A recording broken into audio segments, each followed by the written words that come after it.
Gimana Bang Winona? Ya, jadi sesuai dengan relasi panggilan sidang dari Pengadilan Niaga Jakarta Pusat, hari ini adalah sidang pertama gugatan klien kami Karen Nasution Rudi Pekerti terhadap Vidi Aldiano. Ya, ini sidang pertama.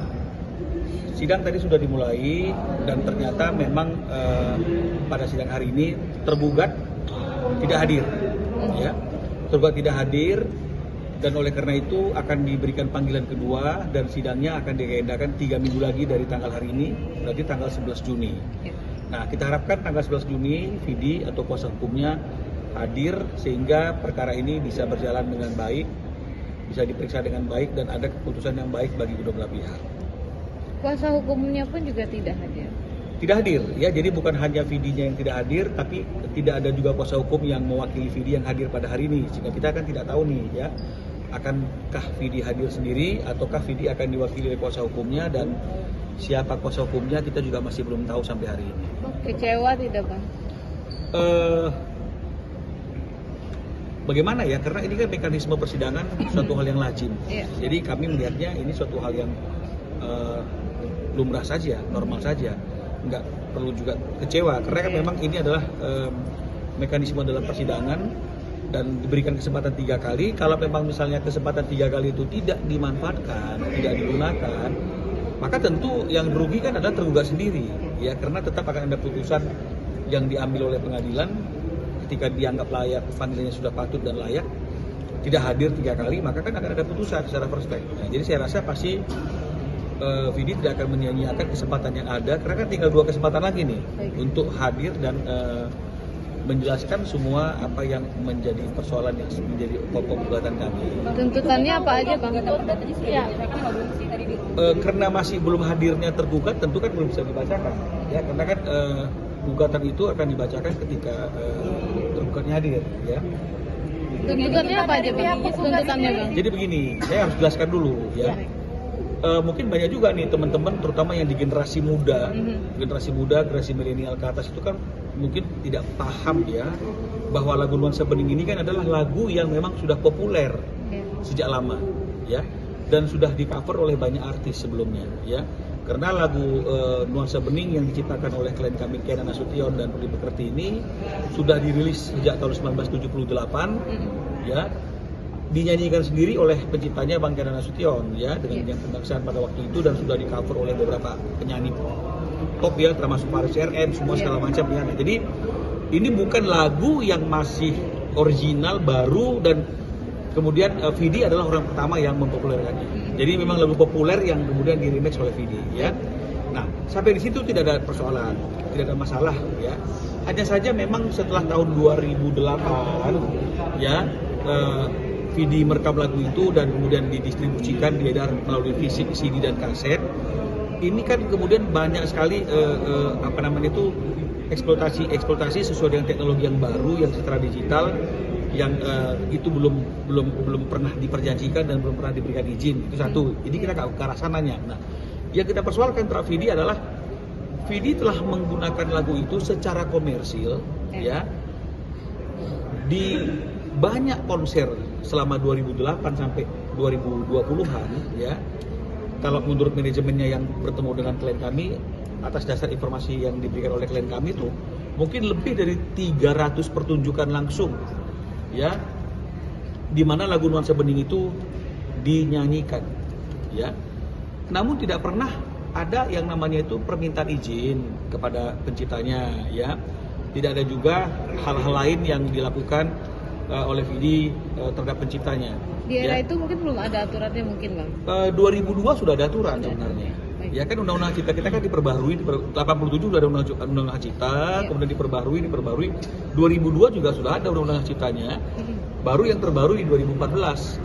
Jadi sebenarnya kalau di tahun 2008 itu pun sebenarnya ada undang-undangnya yang mengatur, yaitu di tahun 2002. Cuma memang kan kita masih belum paham, ya, atau kita masih lebih menggunakan kebiasaan yang ada daripada mengacu pada perundang-undangan, kan begitu, ya, sehingga undang-undang itu dianggap tidak ada meskipun ada, kan begitu. Nah, sekarang sejak tahun 2024 ketika saya mulai mengajukan gugatan Aridias kepada Agnes Monica, baru kan semua orang akhirnya tahu bahwa ada undang-undang seperti itu, makanya sekarang kesadaran semakin bagus ya. Nah, jadi itu hal positifnya. Nah, jadi tidak pernah ada permintaan izin, tidak ada hal-hal yang artinya itu yang menghargai bahwa memang karya cipta itu adalah suatu karya yang melekat kepada penciptanya. Ya, memang setelah marak kasus hak cipta ini, menurut keterangan dari klien kami Kenan Nasution, manajemennya Vidi kan pernah datang berkunjung kepada Kenan Nasution, ya. Manajemennya, bukan Vidi. Kalau menurut keterangan klien kami ke kami, manajemennya nanti coba dikonfirmasi kita ini, menurut keterangan dari klien kami Kenan Nasution, manajemennya Vidi kan pernah datang berkunjung kepada Kenan Nasution, ya. Manajemennya, bukan Vidi. Kalau menurut keterangan klien kami ke kami, manajemennya nanti coba dikonfirmasi ke Bang Kenan Nasution langsung, ya. Menawarkan uang 50 juta rupiah. Ini juga Bang Kenan sudah pernah buka kepada teman-teman media, ya. 50 juta rupiah, dan ketika dipertanyakan oleh Bang Kenan Nasution, ini uang apa? Menurut keterangan dari manajemennya, ya, ke Bang Kenan, dan Bang Kenan cerita ke kami, ini adalah, ya itulah uang ganti rugi atau apapun namanya untuk setiap konser yang dulu belum meminta izin, dan juga untuk konser-konser selanjutnya. Kok seperti itu kan, begitulah kira-kira intinya. Nah, karena Bang Kenan tidak berkenan, maka ditolaklah pemberian yang 50 juta itu. Nah, tapi kita harus garis bawahi, ya, ini memang etikat baik dari Vidi Aliano. Iya. Tapi satu hal yang nggak boleh kita pungkiri, artinya ada kesadaran, ada kewajiban yang tidak dilaksanakan selama ini, kan begitu. Sehingga akhirnya ada inisiatif. Nah, cuma inisiatifnya itu masih belum dapat diterima oleh klien kami. Nah, oleh karena itu kemudian Bang Kenan Nasution dan Rudy Pekerti memberikan kuasa hukumnya ke kantor kami. Setelah kami pahami, kami pelajari, kami mengajukan somasi kepada Vidi. Nah, atas somasi kami itu Vidi meresponnya, ya, kemudian melalui kuasanya ada pembicaraan itu akhirnya mengkerucut kepada besaran ganti rugi atau apresiasi, ya. Nah, kenapa kok langsung kita bicara mengenai masalah besarannya ganti rugi atas somasi tersebut? Karena memang sudah tidak ada lagi hal-hal yang perlu dibicarakan, memang pelanggaran itu ada, kan gitu, ya. Karena kalau memang misalnya dianggap tidak ada pelanggaran, ya ngapain bicara ganti rugi, ya. Nah, jadi namun nilai besaran ganti rugi yang ditawarkan oleh Vidi melalui kuasanya itu juga masih belum dapat diterima oleh Kenan Nasution dan Rudy Pekerti, ya. Meskipun nilainya harus kami akui sudah jauh lebih tinggi dari nilai 50 yang pertama kali ditawarkan. Berapa, Bang? Hitungannya Abang? Kenapa? Hitungannya Abang? Ya dulu kan puluhan juta, ini sudah ditawarkan ratusan juta, jadi kan artinya kan sudah ada perubahan. Hanya saja ini masih belum berkenan karena melihat durasi penggunaan lagu itu yang begitu panjang, hampir 16 tahun lamanya, dan kita tidak boleh tutup mata lah bahwa Vidi kan identik dengan nuansa bening, ya. Itulah yang membuat dia jadi orang yang seperti apa adanya hari ini, meskipun memang itu adalah perjuangannya dia, berkatnya dia, rezekinya dia. Nah, jadi kalau melihat bahwa dengan 16 tahun itu dan hampir sekian banyak pertunjukan langsung yang menggunakan lagu tersebut, belum lagi lagu itu juga ada di iklan misalnya begitu, ya. Nah, jadi klien kami menganggap itu masih belum merupakan wujud, ya, belum merupakan wujud yang sebenarnya dia menghargai sebagai pencipta. Nah, karena belum ada titik temu, maka kita masuk ke bulan puasa. Waktu itu kita hold dulu. Kita berharap mungkin di bulan puasa ini ada hidayah kepada Vidi dan juga kepada klien kami. Kan di sini sebenarnya kan salah satu seperti itu. Bisa Vidinya yang berubah, akhirnya menerima apa yang diharapkan oleh klien kami, atau klien kami yang dapat hidayah, akhirnya dia juga menerima apa yang ditawarkan oleh Vidi. Nah, itu harapan kita. Tapi ternyata sampai Lebaran usai, bulan puasa usai, masuk Lebaran selesai, sampai hari ini tidak ada lagi pembicaraan lebih lanjut. Nah, jadi untuk tidak membiarkan masalah ini berlarut-larut dan tidak ada kepastian hukum, maka kita bawa masalah ini ke pengadilan niaga dengan harapan kalau pengadilan niaga yang memutuskan tentang berapa nilai yang wajar dan patut atas penggunaan lagu nuansa bening tersebut tanpa izin, pastikan kedua belah pihak akan menerimanya, ya. Artinya berapapun itu yang diputuskan oleh pengadilan niaga, pasti pihak Vidi akan menganggap ini suatu keputusan harus dihargai dan dihormati, dan klien kami juga beranggapan bahwa ini pasti sudah sesuai dengan rasa keadilan.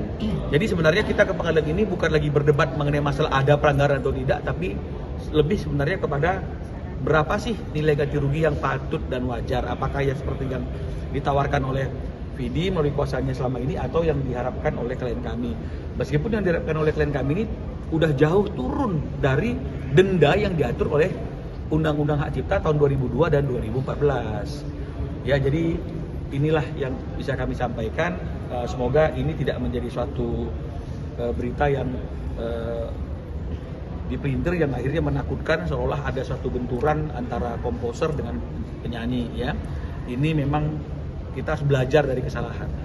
Ya, dengan masalah hukum seperti ini, Agnesmo, Aribias, kita akhirnya semakin belajar dan kita semakin mau tahu apa sih ini isi Undang-Undang Hak Cipta tersebut kan gitu. Nah, hanya saja supaya tidak terjadi berlarut dan terjadi sengketa yang berkepanjangan di banyak tempat, ya memang sudah waktunya dua elemen penting dalam industri rekaman ini, penyanyi dan komposer, ya duduk bareng, jangan kucing-kucingan. Ya, jadi artinya kan kalau udah duduk bareng kan pasti selesai. Karena tidak ada masalah yang tidak bisa diselesaikan kalau niat kita adalah memang untuk mencari solusi, bukan mencari pembenaran masing-masing. Kalau misalnya dilihat dari aturan undang-undangannya itu kan bisa puluhan M ya. Tapi artinya kalau nengok dari undang-undangnya dendanya, tapi artinya adalah nilai yang tidak hanya ratusan juta. Karena toh kalau bicara masalah kesehatan, klien kami juga udah sepuh.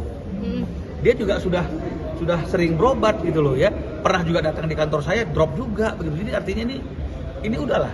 Artinya itu ada rezeki ya, dibagi dari rezekinya ya. Karena memang ada hak orang lain ya. Kita harus tahu bahwa dalam rezeki kita itu kan juga ada hak orang lain kan begitu ya. Hak komposer misalnya kalau sebagai penyanyi ya, bahkan mungkin hak anak yatim juga ada kan gitu ya. Jadi artinya ya kalau kita mengandung aja seperti itu bahwa memang di dalam rezeki kita ada rezeki orang lain, saya kira masanya nggak akan susah untuk diselesaikan. Tapi kan dendanya kan puluhan M ya, yang diharapkan sama Bang Inan berapa? Ya yang penting miliar lah, tidak sampai puluhan lah. Yang penting patut lah.